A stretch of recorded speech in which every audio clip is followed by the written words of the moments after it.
Hi, everyone, and welcome to the fifth episode of All Cards on Deck. My name is Ola, and I'm the host of this little LinkedIn Live series where I sit with different guests from different countries with different backgrounds, different life stories, but they all have something in common. They all live their lives on purpose. So I sit with these guests and get to know who they are, what is their purpose, how they found it, what challenges they faced along the way. And these LinkedIn Lives, they have a little twist.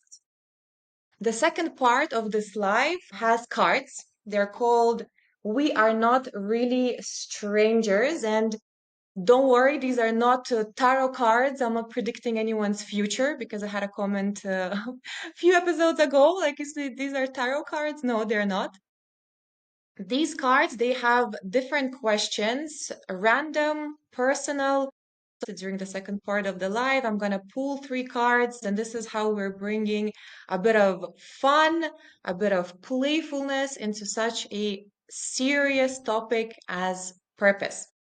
And today we have an amazing guest. Super excited to have Kate Sotsenko here on this live. She is the founder of Good Busy, a person who has escaped the email jail and now helps others to do the same. And she also helps people transform from the bad busy to good busy. Welcome, Kate. Super excited for this conversation and very happy to have you here on this live. Thank you so much for having me, Ola, and hi everyone. And I'm super excited about the cards.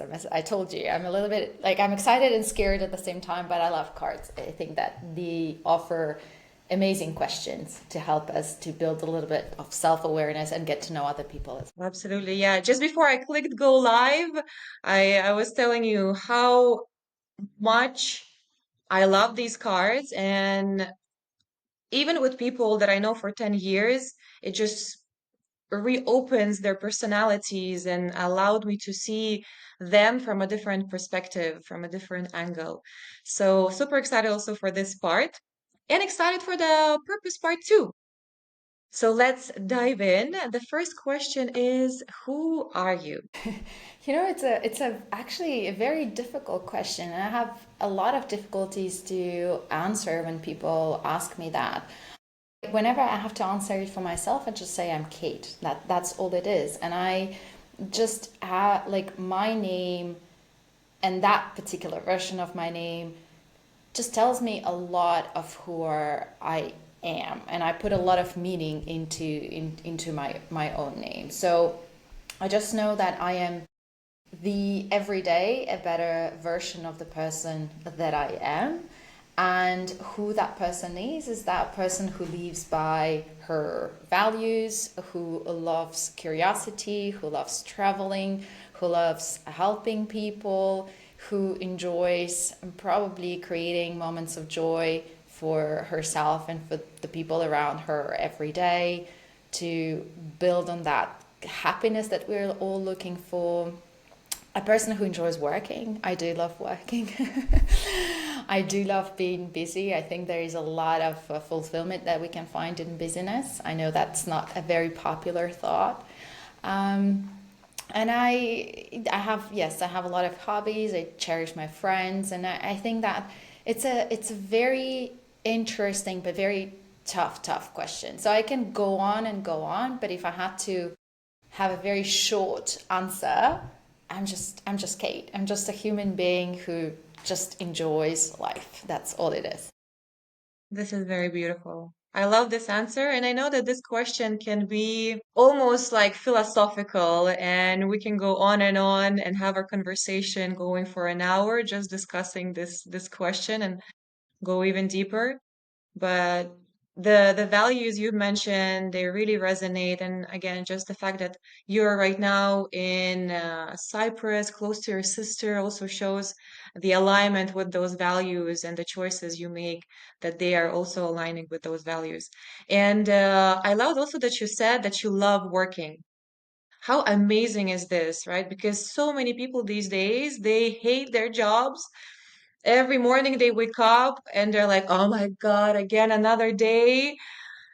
Alarm rings and they're just straight away feeling unpleasant and without any desire to go to work. So, what is that in your work that fires you up? Oof. And I like that you use the word fire because I Hmm. think that when we enjoy working, it's because the work that we do gives us energy. And it doesn't mean necessarily it's because now, right now, I'm building my own business, thegoodbusy.com, and I'm working for myself. And so a lot of people would say I escaped, the rat race from 9 to 5. I don't necessarily believe that. I think that you can find that energy in any job. You just need to ask yourself better questions. I found it about, I would say, 9 years ago. I joined a leadership workshop, and in that leadership workshop, we were around probably 40 to 45 people, different levels, from the CEO, the founder, the CFO, chief marketing officer, guest relations. I was in hospitality, so we had chefs as well joining. So lots of different people from different backgrounds, professional backgrounds as well.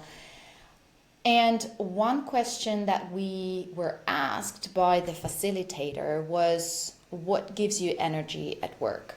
And no matter where we're coming from, we all said, maybe with different words, but we all said the same thing: when we feel useful, when we are actually helpful, what we are doing and what we're busy with creates some value for someone.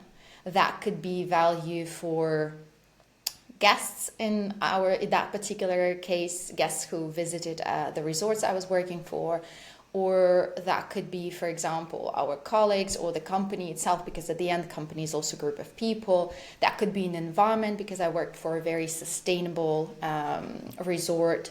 So that could be anything at the end.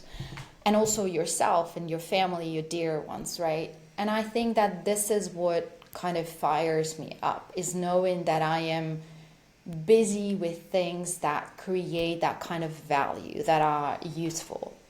And what I feel, and based on my own experience and what I see today working with leaders who are trying to build their own work-life balance, and is that we lose ourselves and we maybe feel certain hatred towards work when we don't feel that energy, when we are busy with things what I call unnecessary work, or that becomes the bad busy work, is the work that is very sporadic.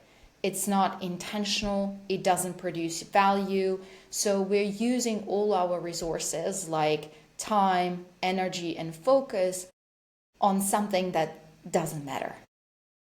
And so I think that's kind of the difference between when you, and I've been there, I mean, I've done a lot of unnecessary work myself. And so I think that's, for me, is the difference. When I have another example. So I've recently I tried last month to post a little bit more on Substack. I do write a newsletter on Substack, but I tried to post a little bit more. And to be very honest, it just didn't give me energy. And so I stopped.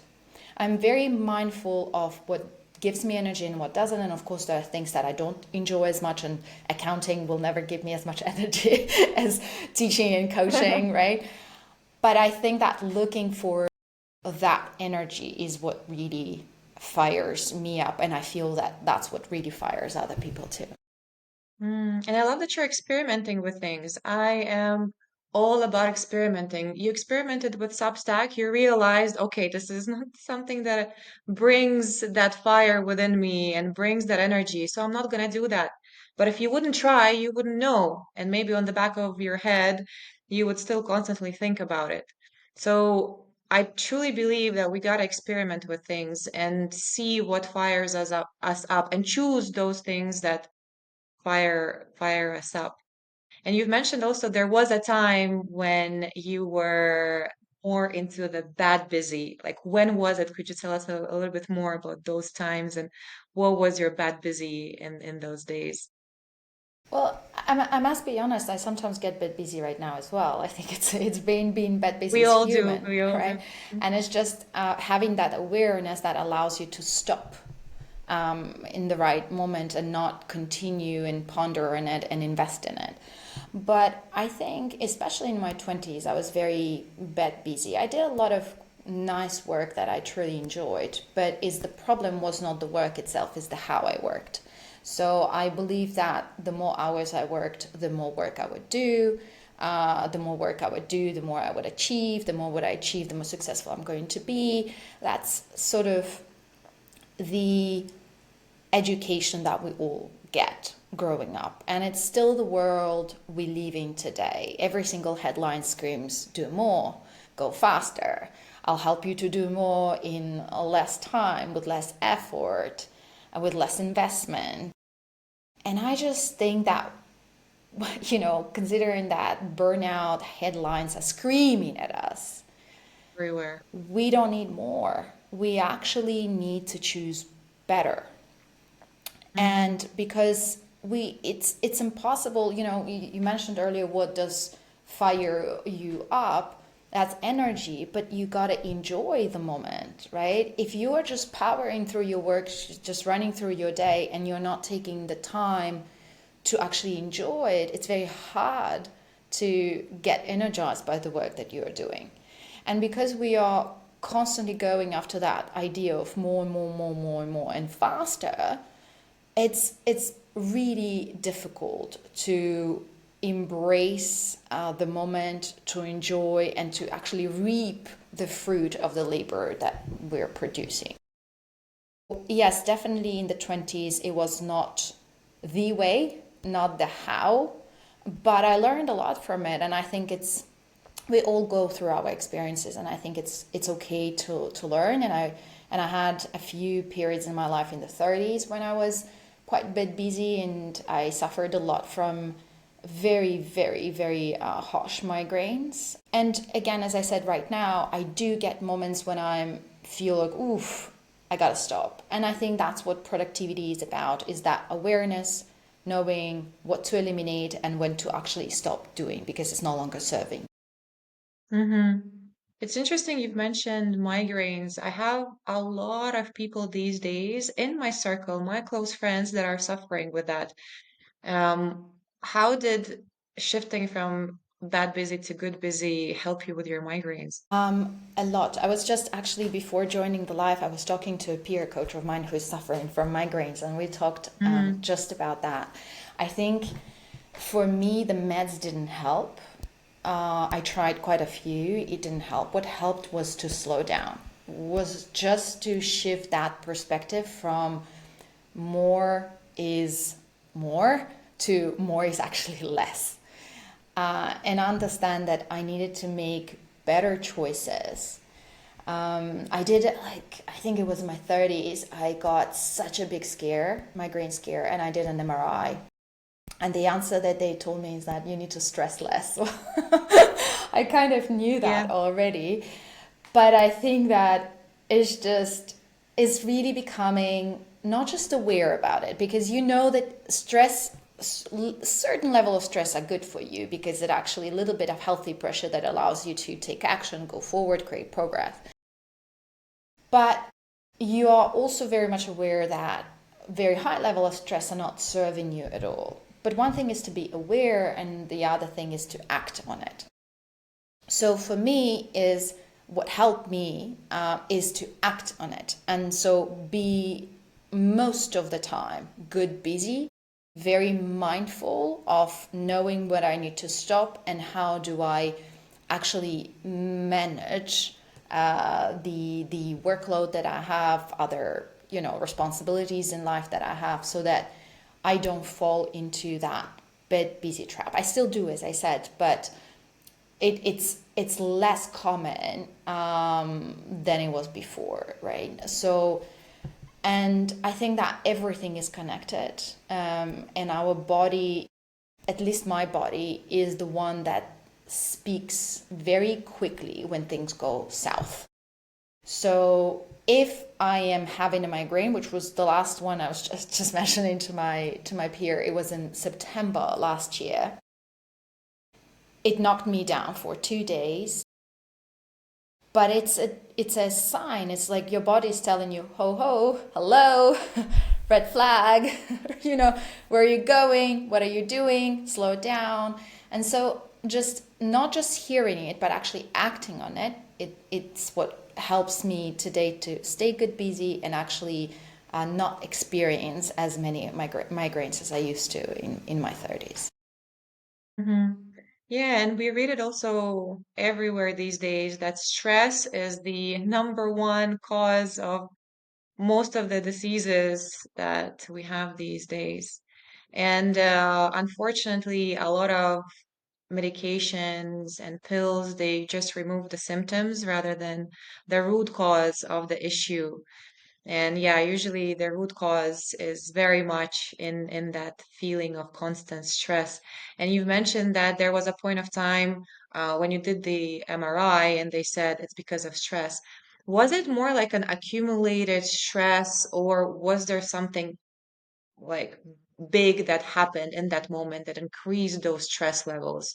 What was it for you? Well, if I think back to that particular story, it was more of a consistent bad, I wouldn't say Yeah. bad busyness. There was a lot of good busy there as well, but the pace was just too, I mean, it was too rapid. It was too much. I was constantly running. I didn't have time to breathe. I didn't have time to think. Sometimes I didn't have time to sleep. I used to travel a lot for work as well. It was just really the pace. And to be honest, right now, looking back at it, it was not necessary. It was just really not necessary. It was a lot of kind of self urgency, self importance that I was putting on myself, but it was absolutely not necessary. That's why I like to say, that productivity is a game of decisions and work life balance is a choice. It is really a choice. We are just sometimes choosing the wrong things. And it's human, but again, it all starts with awareness and taking action and practice to getting there. Yeah. And I feel like also a lot of people these days, even when they switch off, they travel or they have their weekends, they're still at work in their minds.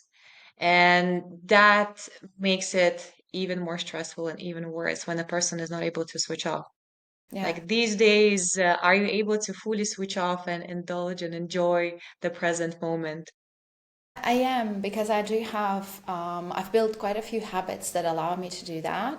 So yoga is, I mean, the first time I tried yoga, I really didn't like it. I stopped really fast. I said, nope, nope, that's not for me. And then I had a friend, I was living in Thailand at that time, and I had a friend visiting me, and she discovered a yoga studio just literally 5 minutes walking distance from my place. And she said, Kate, you have to try it. They have amazing teachers.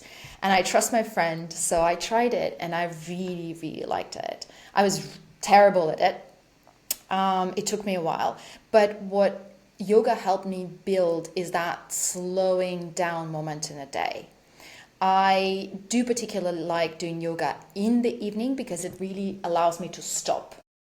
And then when I'm in the class, I am not thinking about work. It's really that moment where kind of helps me to break the day. So sometimes I have the questions, how do I, break that day when it's like I finished working and that's it.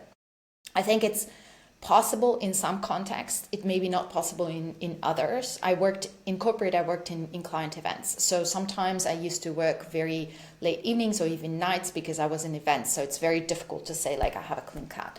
But right now, I can have quite a clean cut most of the time. Also depends on time zones and the work that I'm doing.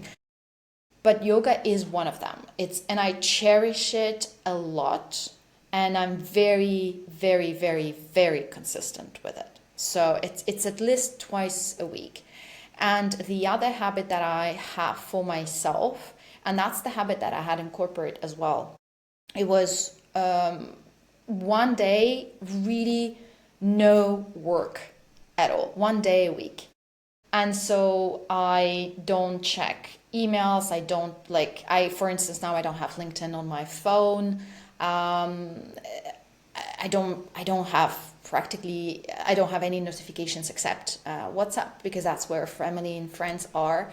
So on Saturday is really like my no work day, and I just go with the flow. So it can be a day where I just read the book. It can be a day when I run errands. It can be a day where I'm spending with my family. It can be anything. It's just a flowy day. Anything is good, but there is no work. And I had a similar day in the past when I was in corporate, but it was Sunday. So it was kind of Sunday was that day when I mentally prepared for the week, not because I drained the week, but it was just because I wanted to have a little bit of rest, especially Sunday evening. I would not accept any invitations, even from friends, because that was a moment where I just wanted to be with myself, to replenish my energy, to have enough energy for the week. It's beautiful. It's a me day and sort of a planning a day without a plan, Yeah, right? yeah, it's a nice way of putting it. Yeah. Yeah, love it. So, moving to the next question, what is your purpose? Oh, that's another one. I think to be honest, I think we overcomplicate purpose in my opinion, and we always try to look for something big, and sometimes it feels like if you're working in a corporate job, then you're not living your purpose. Well, I disagree, because I really think that purpose is just being useful to someone. That's what we all want, right? Even I read quite a few articles about people who retire, and they all feel that they're not useful, and they all want to go back to work, but you wonder why, right? They have all the life balance in the world that they want, and they still go back to work because they want to feel useful. And for me, that's purpose. It doesn't matter what you do and what kind of value you create, as long as that what you're creating is useful for, again, people, animals, environment, anyone that is around you. And in my particular instance is that and it's funny, because when I'm just like talking to you right now, I'm just thinking that when I was in corporate, it was pretty much the same. It's just like I wanted to create happy people. So I was in client relationship management. So my job was to make clients happy. And that's what I want now. I want people to feel more happy at work. I'm helping people not to eliminate work, but enjoy working. Change the way that we work and embrace work as part of the overall life and balance that makes us fulfilled and makes us who we are. Work actually we get a lot of our personality we get from the work that we do. And I think we often forget that. And we're trying to escape work. I think honestly it's because we don't feel energy. It's hard to enjoy something that doesn't give you energy and feels like it takes away your most precious resources, like time, focus, and energy. So, but when you find that what gives you energy, again, no matter what you do, it's way easier to feel that you're leaving your purpose every day. For me, I just want people to be happy at work, because when you enjoy working, it really complements your life in so many ways that we don't particularly realize until we get there. Did you have transformations in your mm, on your journey, not your personal, but the clients you helped, companies you helped, where a person was like, "Oh my God, I hate my job," and then the person was like, "Same job, same everything," but they shifted that hate into more acceptance or even love. Um, Interesting. I don't have people who say they hate their jobs. Mm-hmm. Maybe it's because the word hate is not something that I use myself, and usually you attract people who resonate, with the person that you are, maybe the words that you use, your story. So I don't necessarily have people who have hate. And interestingly enough, I do this exercise before my workshops and also with my group program and one-on-one, where I take people. I call this the good busy wheel. It's very similar to the wheel of life idea, but it's just different areas at work. And interestingly enough, there is an area, happiness at work. Majority of people rank themselves very high when it comes to that area. They enjoy what they do. And so there's, again, online we only hear hatred towards work, but what I notice in my work that it's not always the case. A lot of people like the work that they do. They just don't like unnecessary work. They don't like to be stuck forever in meetings. They don't understand these overflowing inboxes and their to-do lists that are, driving and overwhelming them and making them overcommit and overwork. But overall, I feel people are happy at work, and they would be even happier if we solved those other areas that I just mentioned. So I don't really think that, at the end, when it comes to work, right, we need, it's a decision. We go and look for a job, or potentially you get headhunted, but you choose to say yes or no to the job. And you potentially know what you're saying yes and no to, right? So, yes, for sure, there are people that probably hate their jobs. I didn't have always the easiest moments in my corporate career, but I never hated my job. So I just really think there are other areas that needed solving, adjusting, tweaking, but I enjoy working. So, and I chose the work that I signed up for. So I think, yeah. So to answer your question, I don't have somebody who said I hate and now I love it.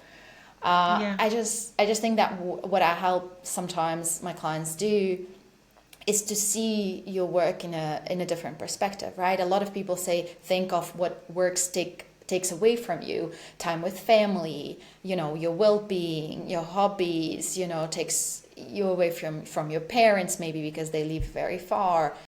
But it's also important to ask yourself what work gives you, right? It's a lot of, like, my father used to work late, and a lot of people say, well, only your kids will remember that you work late. But that's not what I remember. I remember that I went with my father to the zoo, that we traveled, that we went to the water park, and we did that all because my father worked. Yes, he had to work late, but if he didn't, maybe I wouldn't have having this experiences and these memories with my father. So it's okay to ask one question, what work takes away potentially from you, so you can adjust that balance. And again, balance is has a lot of definitions to it,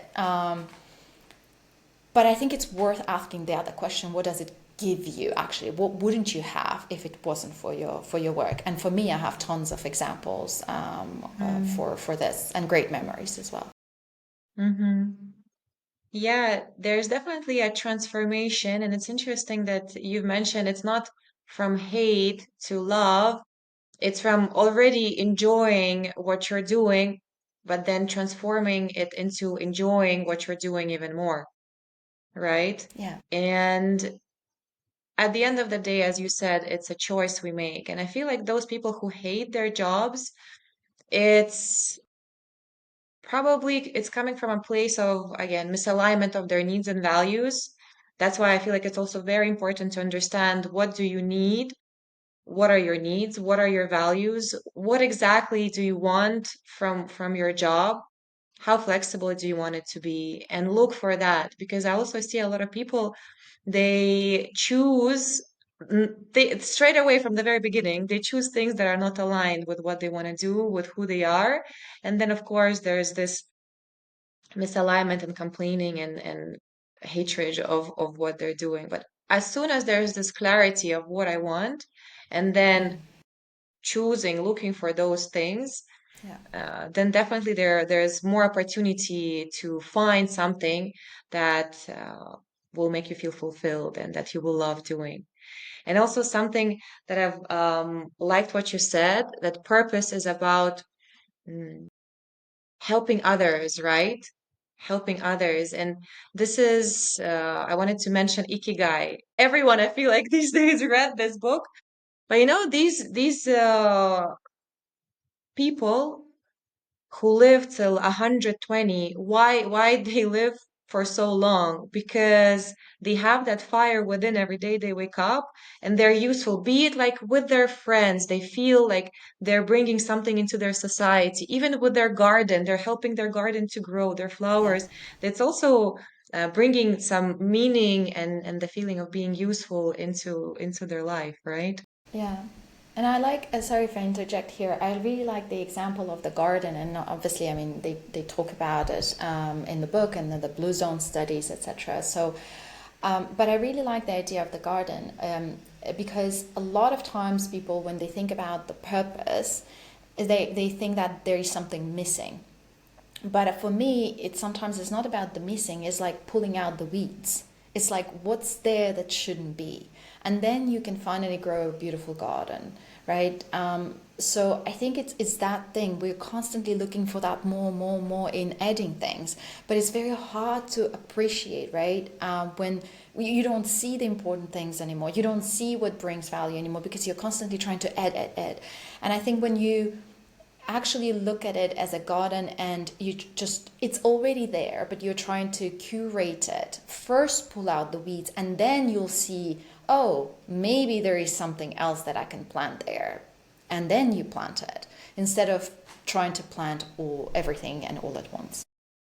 Yeah, it's what we focus on, right? We can focus on the flowers, or we can focus on the parts that don't have flowers, and Yeah. like the missing patches in our garden and the rotten stuff. Yeah, So really, I also believe that our focus and what we're focusing on is very, very important. agreed. So on your path, on your journey, well, first of all, how did you find your purpose? What was your journey? How did I find my purpose? I think the crucial moment for me was that story that I told you about, that leadership workshop, because it was a very interesting. When he asked us this question, he said something else. He said, "It's not because you're really good at something that it will give you energy." And I think I was thinking about that for like 6 months until I met him the next time. And I said, oh my God, I keep on thinking and thinking and thinking. And he asked me how old was I? And I said I was 32. And he said, well, what you're experiencing now is the first midlife crisis that nobody talks about.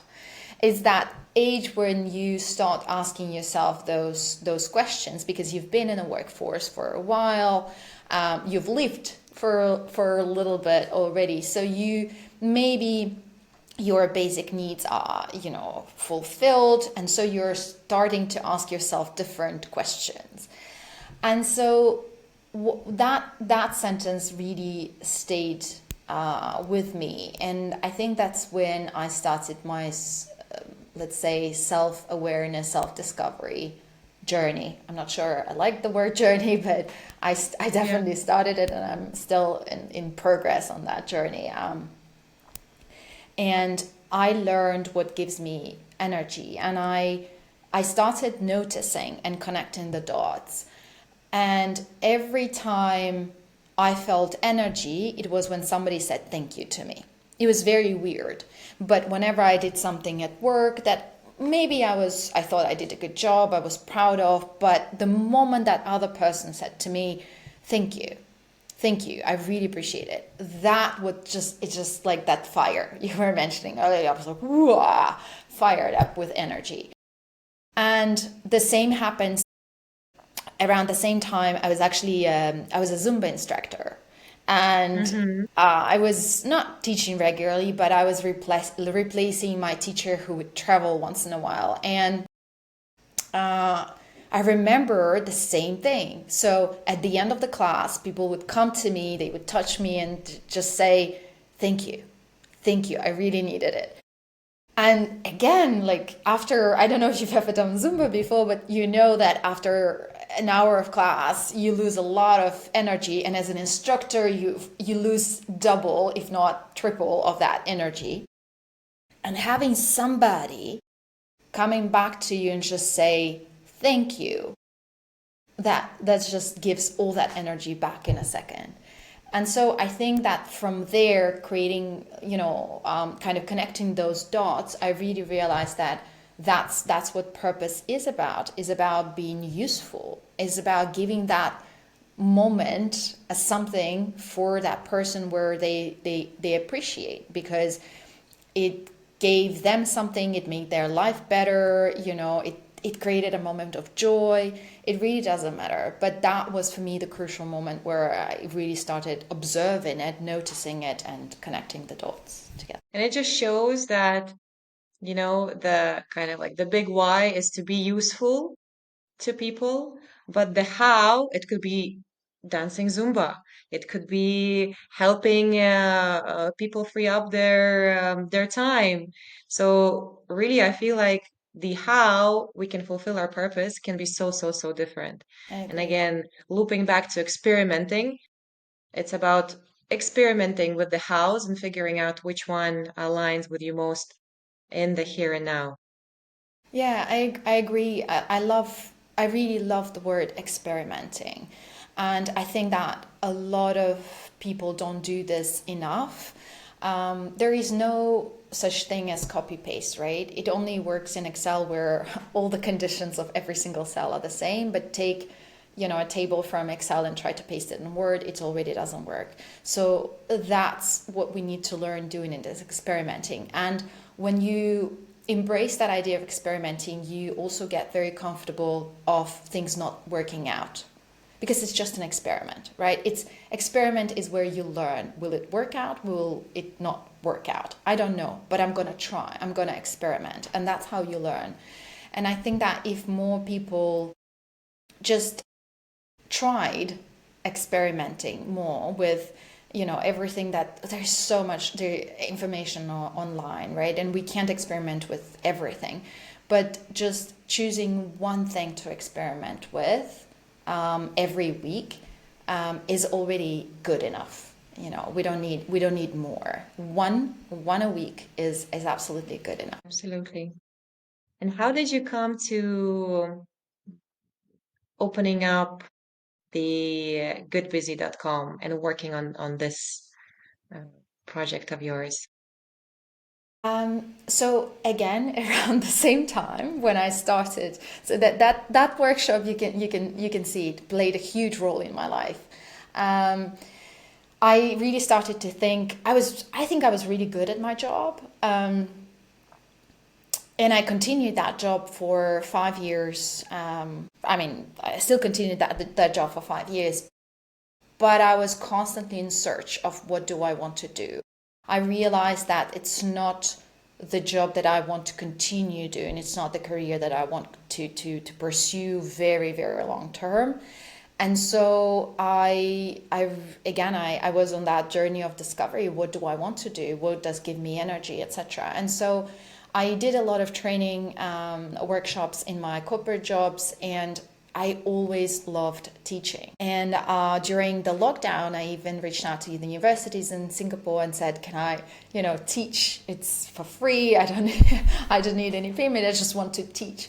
And so this is how I came to it. And what do I want to teach about is what I love doing, and I love working, right? So I want to teach people how to work and enjoy working, and that's how I came to this idea of the Good Busy. There are lots of colleagues of mine who used to ask me, "How are you?" And I would say, "I'm great, I'm busy." And they would say, "I'm so Hmm. sorry." And I say, "Well, Oh, why? Being really? busy is a good thing, And so I got this idea of like there is a good busy and the bad busy, and yeah. But to be frank, it was not the original name. So it's just when I started posting on LinkedIn, a lot of people said to me, "I love the good busy, I love the good busy," and so that's how it became the Good Busy. It was already there, but it was not the original name of the website and the company. Now I'm curious, what was Yeah. the original name? The original name was it still is. I mean, of the official name of the company, it was Bridge 11, because there's whole idea of bridging and a kind of like the number 11. Um, but yeah, so it's kind of like that was the company name. The program name was also very different. I think if I remember correctly, it was called Organized Curiosity. So it's kind of like how do become disciplined by being curious. So Mm-hmm. yeah, so maybe a little bit more complicated in the beginning, but this is how the Good Busy, really every person that I talked to said that they like the Good Busy, and I'm like, well, we just kind of Right. remove the rest and keep what resonates. So I'm glad that it did resonate. Yeah. What challenges did you face along the way to finding your purpose, if there were any, of course? I think the another word that I kind of sometimes struggle with is challenges, because I do think that it's not about the challenge. It's just, as you said earlier, it's about the experiment, right? There's gonna be, like, when you are taking a road trip, there's gonna be bumps on the road, and you don't know, if they're gonna be big or small, and you just keep on going, right? So I'm not sure about the challenges. It's just a matter of keep on going and keep on going, keep on going, right? And if there is a bump, well, there's gonna be a bump, and maybe if you knew about it, you would prepare for it. If you didn't know about it, well, you'll experience it. We all experience many things for the first time in our lives. Um, so it's just really, I think for me, if I must be honest, it was just about getting started, because I'm a perfectionist. Work in progress. Everybody works through something. And I just wanted for the perfect moment, perfect knowledge, perfect everything to start. So if I have to describe one challenge, that was my biggest challenge. After you start, it's just a road and you just keep on driving. So that's how I see it. How did you manage to kind of like push through, overcome that perfectionism within yourself and actually start? What helped you?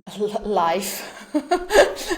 I sometimes life just pushes you, say, Yeah, it here is has the its own nudge. ways. Its own ways. Yeah, so I did have a situation kind of in life, and things are happening around the world as well, and what's happening kind of like in our region. So I just realized that if I was going to stay in Singapore, which I dearly love and miss, it would be a bit hard for me to be close to my family.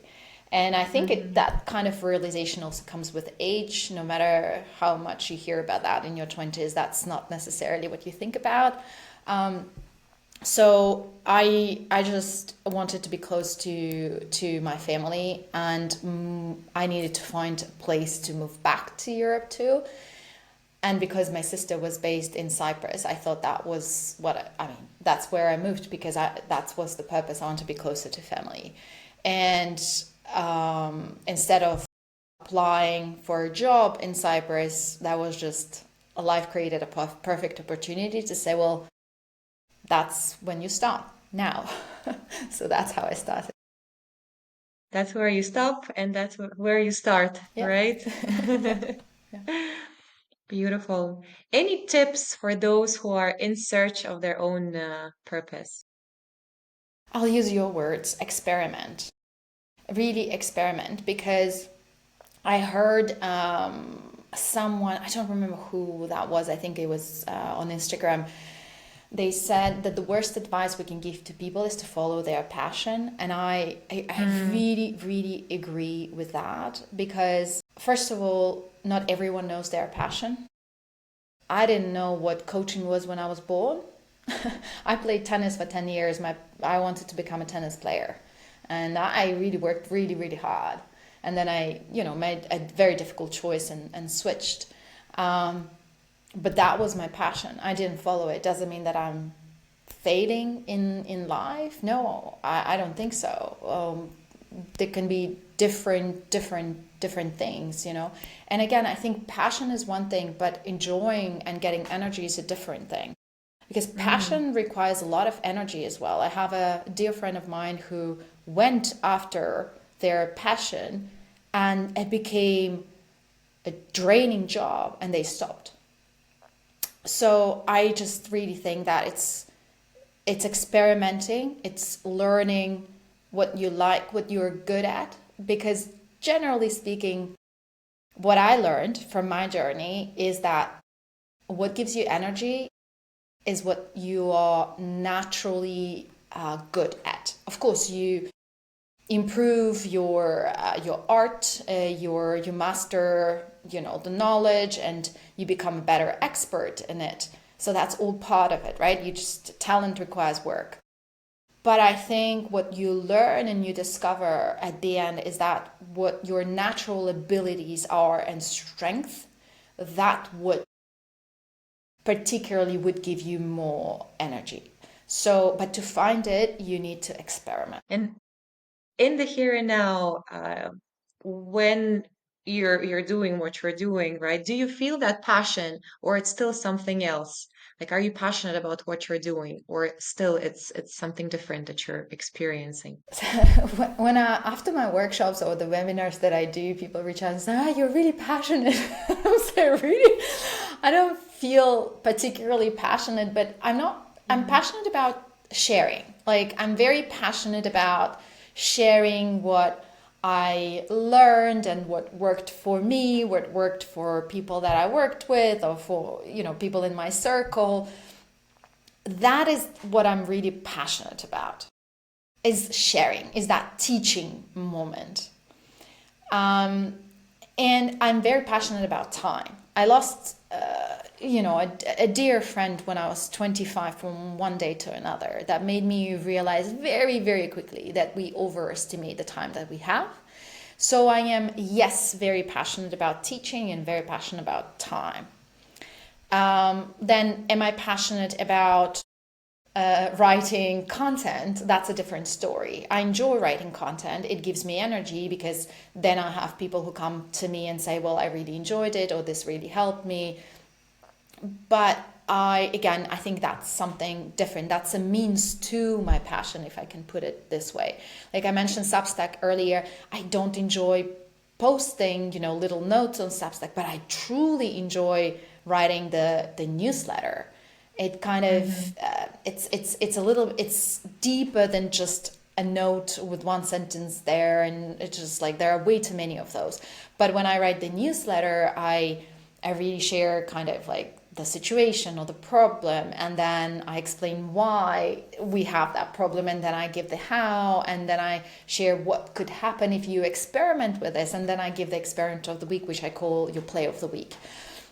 Right. So yeah, so I think it's different. I think there is the passion for teaching and time, and there is everything else that comes around it that gives me energy to be able to leave my. Yeah, it's a blend of many things. And I feel like when we step onto the uh, path of our purpose and we figure out our why, we figure out our how, there are still times, as you said, not challenges, humps on the road and bumps on the road.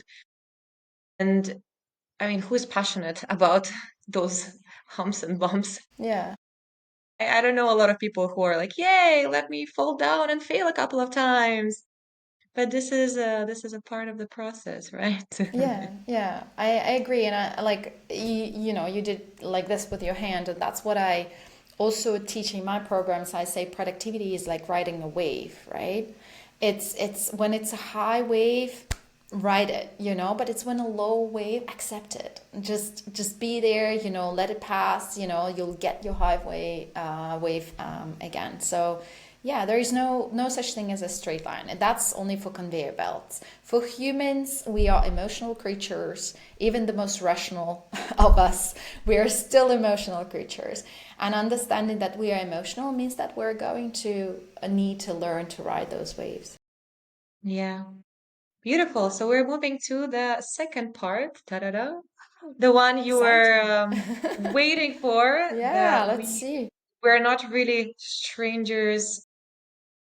Card deck level 1. Let's go. Let's see what card we're gonna get. Are you more of a creative or analytical type? Explain.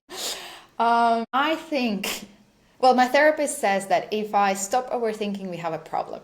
So Mm. I'm definitely very, analytical and stuff. But to be honest, I think I'm both and quite balanced in a way.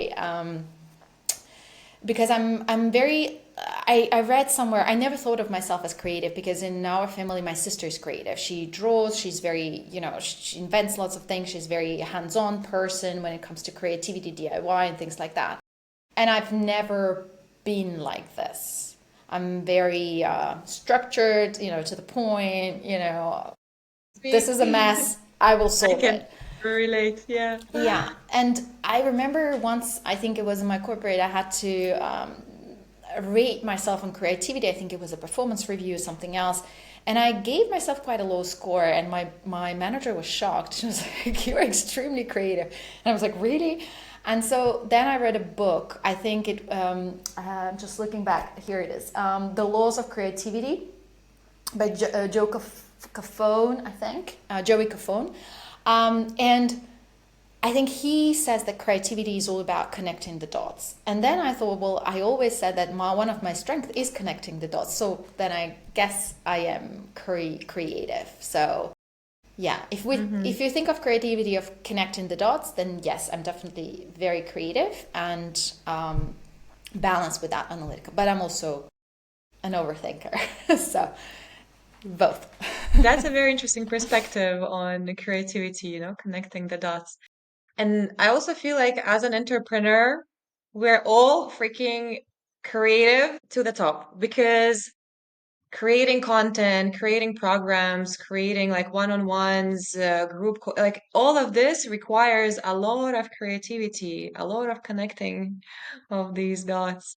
It does, but again, when I follow some creators and especially like the illustrators, I mean, Roberto Ferrari is one of my favorite ones online, and I mean, I see for me they are creative. I am not, but I am learning. Let's say it's in a process of embracing and experimenting with my own creativity and maybe a different perspective of creativity for myself. Yeah, yeah. Okay, level two. That's a nice one. Describe your perfect day. My perfect day? Oof, Yes. easy. Beach, a book, clean waters, a little bit of breathe. That's just the perfect day. I can stay there the whole day with a great book. I don't need anything else. Just that. Just that. Really easy. Beautiful. As you mentioned the book, what book are you reading right now? Right now I'm finishing The School of Life by Mm. Alain de Botton. So there is a fantastic YouTube channel that I love. I've been following for years. It's called The School of Life. They have Mm. very short, from 3 to 5 minutes, illustration animation videos on.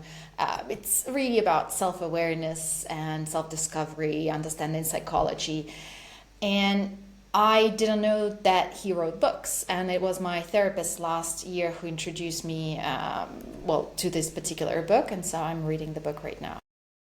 Nice. I just Googled it. Definitely something I will check out after this live. Level three. In one word, describe how you feel right now. In one word, calm. That's the word that comes to mind. So I like not to be the overthinker.